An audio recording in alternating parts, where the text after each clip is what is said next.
maybe I'm a Rowan fan. Maybe I'm a future Rowan player. I don't know.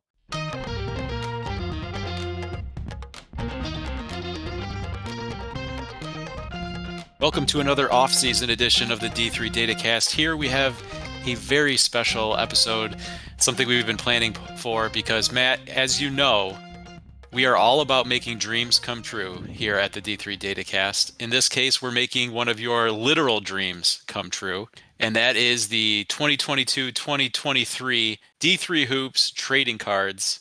Tell us a little bit more about how that came about, Matt, and then we'll get into the first couple packs. Yeah, coming off the heels of the Final Four, a tremendous end of the season. I was, thinking about D3 hoops, thinking about a great season we just had, and I literally had a dream about how cool it would be to have Division 3 basketball trading cards. And so I woke up one morning and I made a few just funny cards and I tweeted them out. And then we had a conversation together that said, what if we made a full set of about 500 cards from the season, one featuring every team, some special moments from the season, some different people, members of the community. And so we've done just that, Zach. We've created a full set of trading cards like you might see from Topps Major League Baseball cards or something like that. And we've divided a whole set into like 12 card packs. We've made a random number generator to fill those packs, and we're going to open packs. We're going to do like a let's remember some guys, let's remember some teams, let's remember some moments of D3 hoops, and we're going to sprinkle them out in through the summer here, I think. And so I'm excited to share some of these cards, and they'll be silly and they'll be fun, and we'll feature every team in Division 3. And what do you think about that, Zach? It sounds awesome. Let's just get into pack number one. All right, so let's transition over here. Like I said, we designed a full card set, and I think Zach, you made a random number generator to fill a bunch of packs. 12 cards per pack. We're gonna open 3, so we'll just roll right into it here. First card here, it's a team base card. Plattsburgh State Cardinals. Plattsburgh State, of course, from the SUNYAC, and they reside in New York. A great league out there in New York State, a bunch of the State University of New York schools. So Plattsburgh State is our first team. Rolling on through, another SUNYAC team. It's all random, but we get 2 SUNYAC back-to-back. It's Fredonia Blue Devils, also from New York State. Fredonia hanging in there. Our second team base card coming up for the pack. Matt, it occurred to me here, we started rolling out our shows on Spotify and other podcasting platforms here. This is definitely a visual type episode. So if you are catching this on one of those audio only podcasting apps, definitely want you to hit the YouTube on this one, because you're going to want to be seeing what we came up with here. This is definitely a visual episode. Despite our ugly faces, there's some beauty to be seen here. Yeah, definitely hit the follow on Spotify. Listen to this on Spotify if you want, but jump over to YouTube for the visuals because you're going to see the cards. We're rolling in through our third card here, Aurora Spartans. Zach, what is your greatest memory from Aurora's gym? My greatest memory from Aurora's gym would be going there during the tournament. Can't remember exactly what year it was. I think we were there twice, actually. We were there We twice. met? Yep. Yep. Okay. Well, in particular, I remember one game against Aurora, and the gym was packed, except it was not with mostly people from Aurora. They were on spring break. Their students were not there. The Chicagoland has a good Calvin base, and those people showed out, filled the gym. It was like a home game for Calvin and a road game for Aurora. It was one of those matchups where, kind of in the older days of bracketing, Aurora got the home matchup. But I think for people who followed it a little bit more closely, Calvin was probably the favored team, had that home court atmosphere in their gym, and got the W. Yeah, that was 2005. A couple of years later, 2007, Calvin also played at Aurora. And then the second round was one of those Calvin versus Hope matchups because both had won their first round. So it was a Calvin versus Hope game in Aurora's gym, 50-50 for the Knights and the Dutchmen. That was the 5th time the two teams had met that season. So that was a second memory of Calvin NCAA tournament in Aurora's gym. But this isn't about Calvin. This is about the Aurora Spartans. They're our third team here, and I hope you enjoy that card, Aurora fans out there. Next one is our first insert series, the National Committee. This is Doc Esslinger. Special Zach, card. what do you know about Doc? Doc is the Region 10 representative on the National Committee. So this here is one of, we looked at a couple of the team base cards. This is one of our special insert sets here, the National Committee. And so we get the Region 10 representative, Doc Esslinger. Shouts to Doc. And we should call out these are the 2023 cards. So teams and conferences might be shifting going into 2024. National committee members might be changing over for 2024. I don't know Doc's status for next year. Hopefully he's on the committee again. Got to see him in Fort Wayne. So he was on the committee this past year. So shouts to the committee members, shouts to Doc. Getting the special insert Yep. card there. And going back to teams, NYU, the Violets get a card here. They were an NCAA tournament team last year in the first round. They had a great season. Unfortunately, they might have been the biggest first round upset of the NCAA tournament, losing to Lancaster Bible this year. I don't know if we could officially call them the biggest team that got upset, but that they're right up there. I off the top of my head can't think of a bigger one. So unfortunately, NYU's season came to an abrupt end in the tournament, but they got there in a great year for the Violets. And if I'm remembering correctly, that robbed us of what was looking like a really good second round matchup between NYU and Mount Union, if Yeah. memory serves correctly. Yep. On Oh well, our it on, happens. on our show, we called up the all purple matchup there, but it didn't happen because Lancaster Bible ruined it. So, grats to them. Them. Yep. Next up, we have Castleton. Castleton is from the Little East Conference out there in Vermont, and they're getting some run here. Green and white Spartans. So, shouts to Castleton. They were not a tournament team this past year, but hopefully, good things ahead for Castleton. Another Spartans. And next we have Maine Maritime, the Mariners, sporting those Seattle Mariners colors out there from the, early 90s, 80s, 90s. Ken Griffey Jr. Maine Maritime, of course, is from Maine, and they're in the North Atlantic Conference, the NAC. Good looking colors. Next up, we're going down to Region 10. Trinity, Texas gets a base card, the Tigers. They're, of course, in Texas, and they're in the SCAC, the SCAC, Southern Collegiate Athletic Conference, Trinity Tigers. Another team card here, William Patterson, the Pioneers out of the NJAC, the New Jersey Athletic Conference. I believe they're all New Jersey public schools. I'm not actually sure if that's correct, but that's what sticks in my mind. So William Patterson here from New Jersey, getting a card here. That's a nice little one, some action, little jump going on there. Almost looks like the Air Good old Jordan Willie Pat. logo. Yeah. It does. That's the D3 Jumpman right there. Yeah, that's a good one. Like it. All right, a nice team huddle card here. Pitt Greensburg, the Bobcats, out here in Region 7 from the AMCC. They're out in the state of Pennsylvania, though, so not super close to you and I, Zach, but Pitt Greensburg, Region 7, so we got mad respect for them coming out of the AMCC. Yeah, Region 7 gets a little spread out. I think it may be a little bit more than some people might realize. Yeah, it goes from Indiana, Michigan, all the way out into Pennsylvania, so can be kind of big. Next up, we have another insert card. We have a relic insert card here, Ooh, Zach. The D3 Threads series. Here's S.J. Tannenbaum, also known as at Sideline Suits. He is a great member of the D3 Hoops community. He serves as a sideline reporter for Max Live, the great Max Live broadcast, and he's, I think, the best dressed man in Division Three. I think that's almost official. So we've got the relic card with a little swatch. We actually stole a little swatch of his sport coat, and we put it into this card here. So that's a special one. If you happen to oh open an yeah, S.J. Tannenbaum, that's a great one. Get a little bit of that tweed fabric in there. That feels nice. oh yeah. And fans of trading cards know that those relic cards go for high dollar Yeah. on eBay. I would expect this one no different. This is good representation here from the Max Live crew. Not a crew that always is known for being fashion forward, but SJ Tannenbaum representing here, great look, and glad we could clip a little piece here for the relic card. I only wish that I could dress half as well as S.J. Tannenbaum. I tried. You saw me wear a sport coat both nights at the Final Four. So, but usually at a game, I'm just in a hoodie. Usually.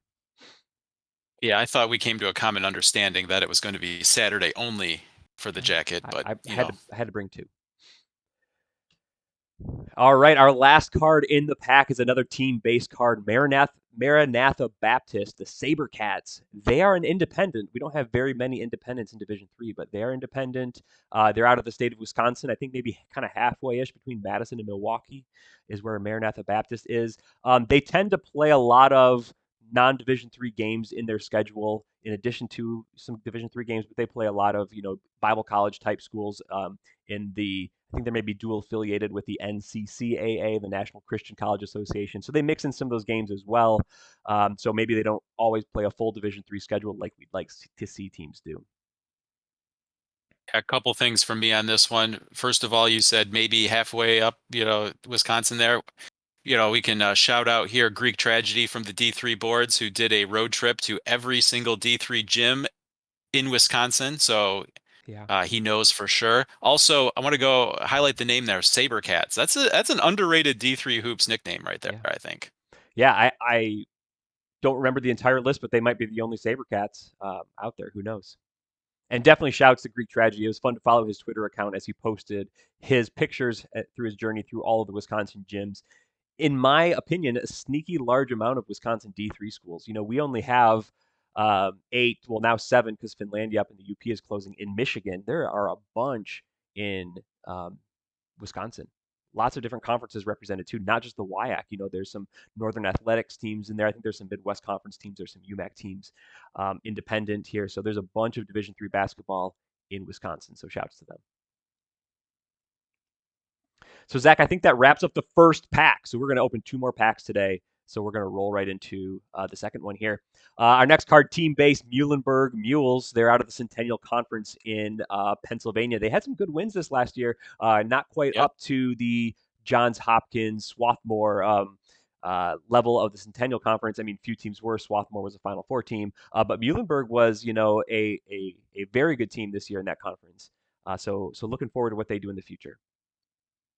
Yep. Not quite at, like you mentioned, with that Johns Hopkins Swarthmore level, throughout the whole season. But as we saw on a given night, they can definitely Yep. play with those teams at the top. And beat And those teams. Yep. yep, exactly. All right, next up, we're going to Plymouth State, the Panthers.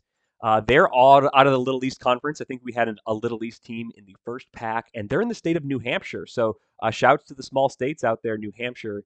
Some good D3 basketball up there in the Little East Conference. Up next, Eastern Mennonite, the Royals out of the ODAC in the state of Virginia. Zach, I've got a fun fact for you about Eastern Mennonite. This comes from a Ryan Scott tweet that he in like the last year or so. But the current president of Somalia, I believe, studied at Eastern Mennonite.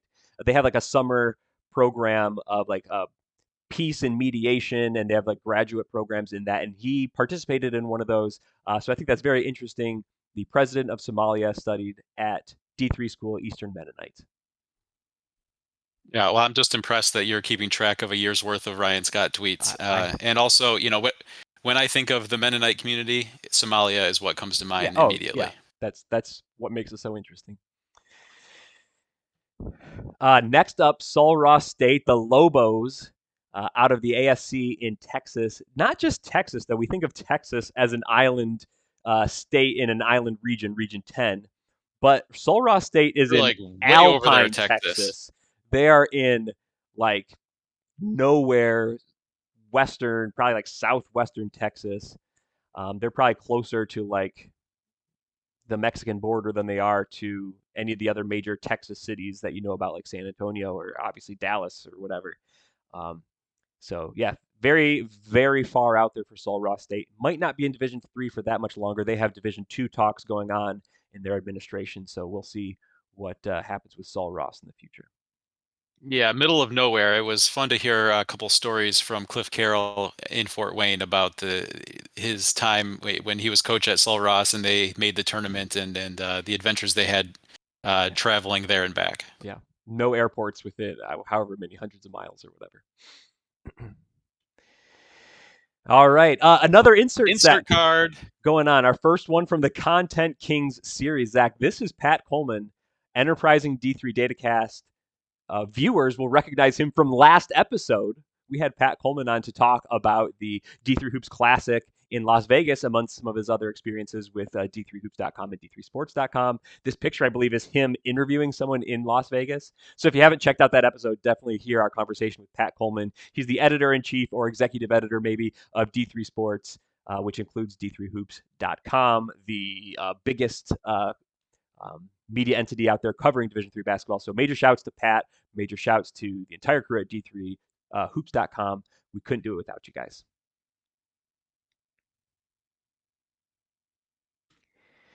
Next up, a team base card, Ohio Northern, the Polar Bears out of the OAC. Ohio Northern actually in the state of Ohio, Zach. I didn't know if you knew that. Yes, And I did know directionally, that. sort of in the northern part.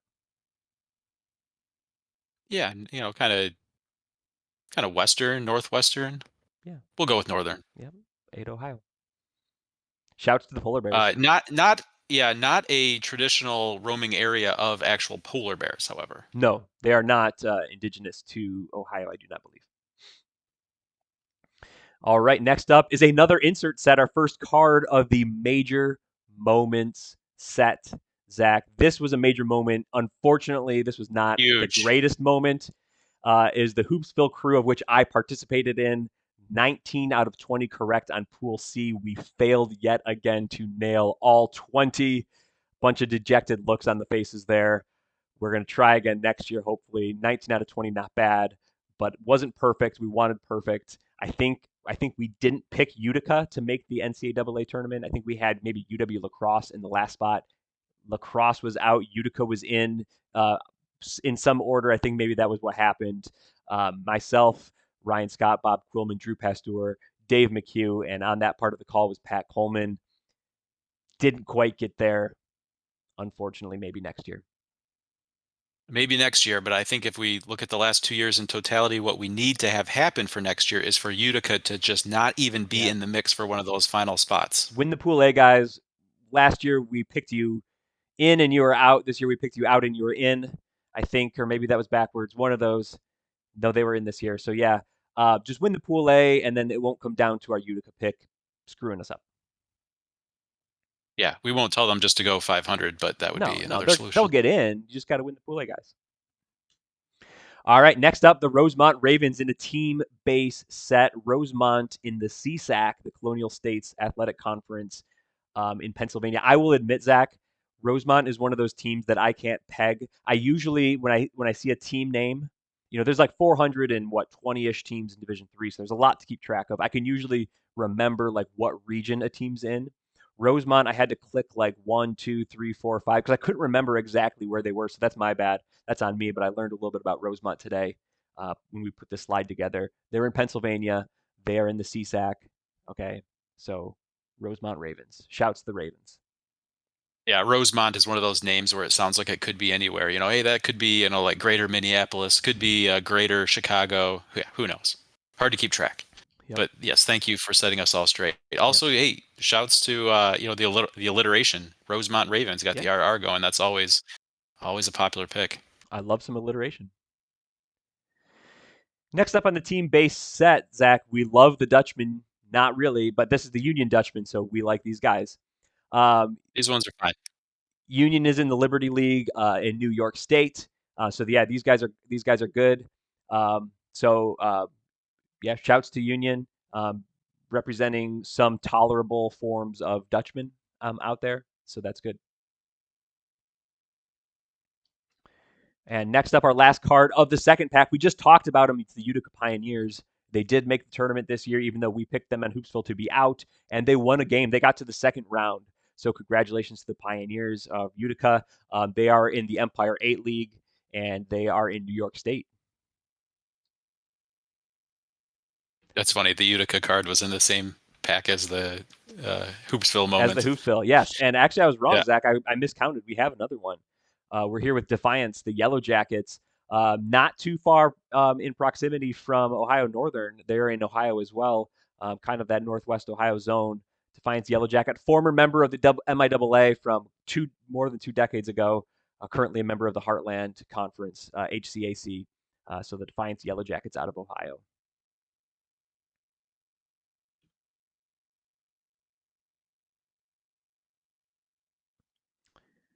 All right, we're up York, Pennsylvania. The Spartans.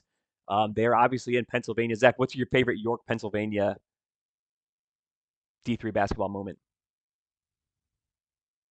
Without a doubt, it is 2005 Final Four. Kelvin destroying YCP in the third place game. Calvin Kane, third place. Yep. The third place game, unfortunately, does not happen anymore in Division Three basketball. Uh, been sort of replaced by the D3 All Star game. People, take it or leave it. I enjoyed as a student traveling to the Final Four in 2005. I enjoyed being able to watch Calvin play a second game. Unfortunately, they lost to Rochester. But yeah, York, Pennsylvania also was in the Final Four the last time Calvin was in the Final Four. So that was the only time I've gotten to see them in person. All right, so which one makes it back first? Calvin. Okay, I majorly miscounted. I was like 3 cards off. So that was the end of pack two, and now we're going on to pack three. Here, our last set of 12 cards. Rolling up now is Montclair State, an NCAA tournament from last year. The Red Hawks from the NJAC, the New Jersey Athletic Conference. Really good season for them. They had really good numbers. Got into the tournament as a Pool C, right? I think they were the Pool C in the NJAC, and uh, unfortunately, lost in the first round, but 3 teams out of the NJAC. That was a strong league this year. So good on you, Montclair State. Yep, great year at the top of the NJAC. Next up is the Belhaven Blazers. They're in the Collegiate Conference of the South. A new league, I think, this last year. So they're in the waiting period before they can get a automatic berth. So they're kind of in that Pool B mix. Unfortunately, we don't have enough total teams to get a Pool B bid. So the CCS, I think, is waiting a little bit here. But Belhaven, they're in the state of Mississippi, so kind of down in the southeastern part of the United States. Not a lot of D3 representation in Mississippi. We've got a couple of teams. Belhaven is one of them. Yeah, I believe it's one more year that the conference is waiting for their Pool A. Yep, and then I think they'll get one the following year. Next up out of the UMAC is Bethany Lutheran. They had a very nice season. They were in and around the regional rankings. Gosh, man, I spent so much time doing that kind of stuff, and now I've forgotten exactly who was in and who was out. But Bethany Lutheran was in that mix in Region 9, and they made the NCAA tournament. They were the UMAC champs. So credit to Bethany Lutheran. They had a very nice season. Yeah, credit to them. And the UMAC used to be kind of a first round punching bag once you got to the national tournament, but that's not necessarily the case anymore. Bethany's had some good teams. For sure. Next up, an insert card. Our first unsung heroes. This is Mitch Blancaspor, the Wilmington Director of Athletic Communications, also a Calvin grad, Zach.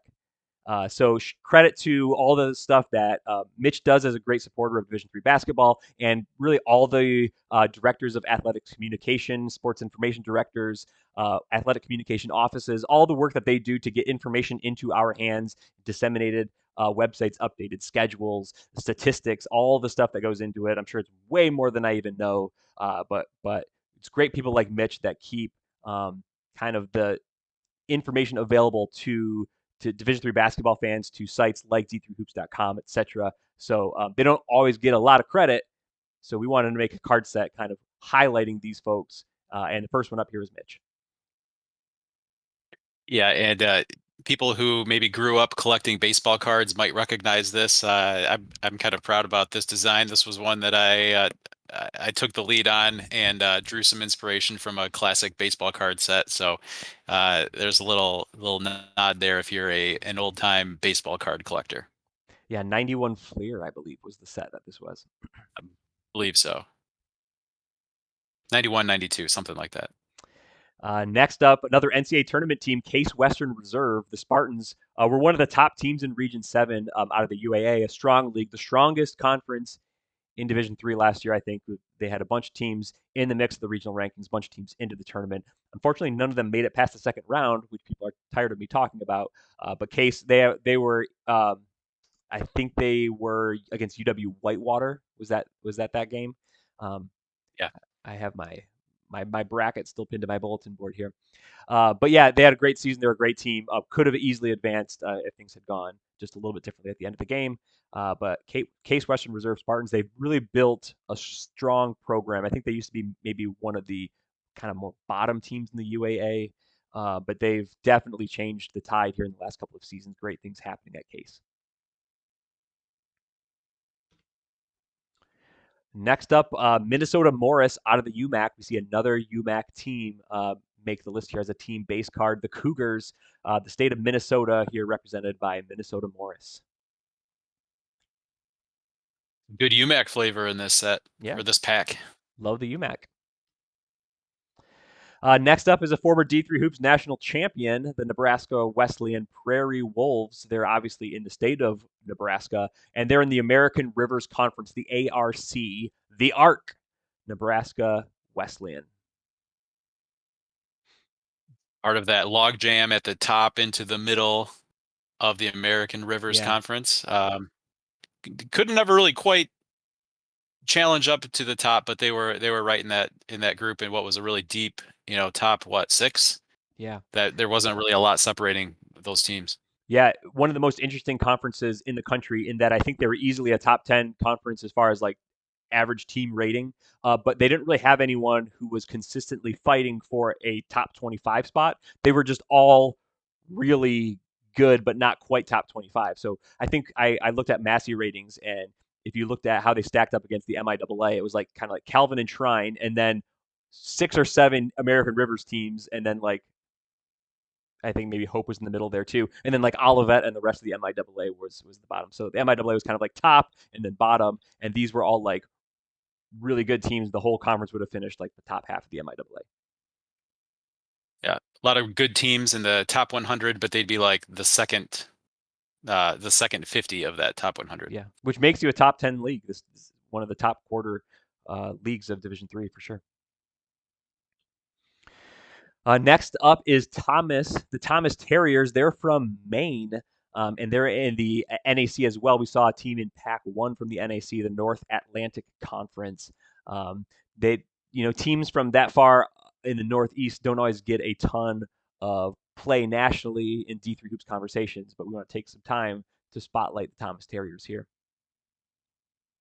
Flying Terrier. Also a nice action shot there. That's great. Yeah. Yeah, good one. Next up is William Peace out of the USA South Conference, the USA South Athletic Conference, USAC, and they're in the state of North Carolina. So we got some North Carolina representation coming here in the team base set from William Peace, the Pacers. Like it. And then going back to back with William Peace is Pfeiffer, the Pfeiffer Falcons. They're also in the USA South, also from the state of North Carolina. So we get two teams. I don't want to say next door to each other because I don't know my geography of North Carolina very well, but two teams from the same neck of the woods when it comes to the national picture. And here we go, Zach, with another major moments card. We're going to turn back the clock with this one. We're going to go back 20 years ago to 2003 to celebrate Williams when they won a national championship. So we saw Christopher Newport this year, 20 years ago. I think that was probably Salem, Virginia, where they were raising the walnut and bronze there. Williams, the Eefs, congrats to them. Remembering what it was like to win that championship 20 years ago. I believe they won one since then, but again, a nice even chunk of years, 20 years to look back and see Williams.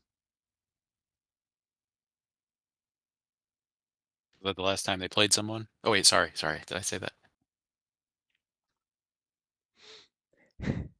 And here, I think this might be our last card, Zach. The Covenant Scots from Lookout Mountain, Georgia. They're in the Collegiate Conference of the South. We talked about them with Belhaven earlier in this pack. But Covenant Scots, pretty good team in what's going to be a pretty good conference now that they've kind of formed for their first year. We're going to look at big things from the CCS going forward. Scott's a surprisingly common nickname in Division III. Yeah. I didn't realize the Scots had such a wide territorial claim here as they've come to the United States, but apparently that's the case because you get them all the way from the north into the south. Yeah, Logan Roy would for sure be proud. There's the Worcester Scots, there's the Alma Scots, there's the Covenant Scots. So we definitely have a lot of Scots Maryville represented. Scots, yep. Maryville Scots, yeah. There's even more. So yeah, I guess you can kind of go Michigan, Ohio, Tennessee, Georgia, and there's kind of Scots all the way down. So if you only want to like take rest stop breaks at schools with the name Scots, you could probably drive, from Michigan all the way to Florida and, just plan out your route and breaks there. Probably don't do that though. Well, Zach, that was the end of the third pack. So that was kind of fun to remember some teams, remember a little bit of the season past. I had fun putting some of those together. Hopefully we'll be back with more episodes of these, unless people say this was terrible, don't ever do it again. We don't want to remember some guys, then maybe we won't put the rest of the slides together. But yeah, we intend to release several more episodes just like this throughout the summer, just to kind of whet your appetite for Division III basketball. While we don't have any games to talk about, while we don't have much new data to cast about, Zach, I enjoyed putting these cards together. I don't know about you, but I think it was kind of fun to kind of just think about what the set might look like and kind of throw them together. It was fun, just to put some numbers out there for everyone to understand. Uh, we've put together a card list of over 500 cards in the set, and obviously there's the team base cards, but then also some mini sets, some insert sets there. So you saw a few of them. Some of them haven't been highlighted yet, so there's still some more out there that maybe we'll get into in the next few packs. We'll have to see what the random number generator comes out to. So a couple things. Leave a comment if you like this idea. And then number two, have you ever had an actual dream involving Division III basketball? And if you're comfortable sharing what that is, let us know as a comment, because I'm guessing a surprising number of Division III basketball fans have had some sort of dream involving their Division III fandom in some sort of way. I literally had another one last night. This was a weird one. I was playing for Rowan, and we were up 6-2 against a Division 1 opponent. So Oh, stop the count. stop the count. I made a dunk. So maybe I'm a Rowan fan. Maybe I'm a future Rowan player. I don't know. But that was my I dream always last knew night. you. Yeah, I always knew you were all in on the end jack. Yeah. Yep. Um, Make sure you are subscribed on YouTube. Make sure you follow along on Spotify or wherever you get your podcast. Maybe we're not wherever you get your podcast, but we might be largely where you get your podcasts. So check us out there. This one, of course, was more of a visual one, as we said. So if you were listening to this and didn't understand anything we were talking about, come check us out on YouTube. Follow us there. You can follow us on Twitter at D3 Datacast, Facebook.com/D3 Datacast. We'll be back with more episodes. We'll kind of maybe do every other, I think is maybe the plans. We'll be back with maybe a more normal episode, and then we'll open some more packs after that. So just interested in keeping the conversation going here in the summer as we look forward to next November when games begin again. All right. Good job, team.